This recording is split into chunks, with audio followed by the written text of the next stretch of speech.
баланы салыштыруу эң жаман адат. Биздечи мектепке чыкканда эле салыштырышты башталат да. Паланчынын баласы окушту зор кылып кетип атат, мени балам кыла албай атат. Балам паланчанын баласы сүйлөп кетти, тилге кирди, мени балам дагы эле сүйлөй элек. Паланчы түкүнчү, таганы баласы, акенин баласы, бунун баласы, же бунун кызы сонун болуп атат, меники калбайт, андай болбой атат дейт да. Мектепке чыкканыңа шүгүр кылбайсыңбы сен? Эл катарына кошулуп калганына шүгүр кылбайсыңбы сен? Намкөрлүк да. Адам ар кандай балда ар кандай жаратылганын түшүнүштү каалабайт адам бүгүн.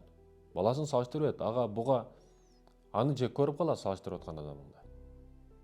Кара санап калат, душман катары көрүп калат. Салыштырбаш керек баланы. Салыштыруу бул өтө жаман нерсе.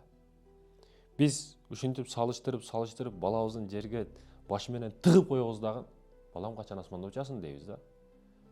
Качан эле балчыкка, качан эле сазга балабыздын башын тыгып койгон болобуз биз эч жагы эле. Ар кимге салыштыра берип, анан качан учасың деп учушун күтүп турабыз да. Ата энелер көңүл бургула бул маселеге. Канатсыз куш эч качан учпайт.